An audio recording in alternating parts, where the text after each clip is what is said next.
जी हाँ दोस्तों, हमारे भोजपुरी न्यूज़ पे आपका स्वागत है दोस्तों। अगर अभी तक चैनल हमारा नहीं सब्सक्राइब किए हो तो कर लो दोस्तों, क्योंकि हम भोजपुरी का हर न्यूज़ आपको कम से कम समय में ला के दे देते हैं दोस्तों। तो हो जाइए तैयार दोस्तों। खेसारी लाल का एक बहुत बेहतरीन सॉन्ग आ चुका है दोस्तों, वकील बाबू दोस्तों।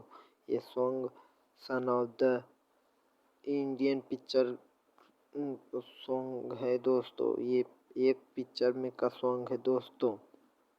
खेसारी लाल और रक्षा गुप्ता के संग ये वीडियो शूटिंग किया गया है दोस्तों। बहुत बेहतरीन सॉन्ग है। खेसारी लाल और रक्षा गुप्ता के साथ में दोनों हैं दोस्तों। जैसे एक गाना था, उड़नी बांधे लगलू जब से कमर में दोस्तों, वैसे ही ये भी गाना है दोस्तों। 2024 का बहुत बेहतरीन सॉन्ग है दोस्तों, खेसारी लाल का दोस्तों, वकील बाबू दोस्तों। हमें पूरा उम्मीद है दोस्तों हमारा वीडियो आपको ज़रूर से ज़रूर लाइक और कमेंट ज़रूर कर देना दोस्तों। कल ये वीडियो आ चुका है दोस्तों, बहुत बेहतरीन वीडियो है दोस्तों। ज़रूर से ज़रूर ये गाना जाके यूट्यूब पे सुनिए दोस्तों। हमें पूरा वीडियो है दोस्तों, पूरा यकीन है दोस्तों कि हमारा वीडियो आपको अच्छा लगेगा दोस्तों। अगले वीडियो में मिलेंगे दोस्तों।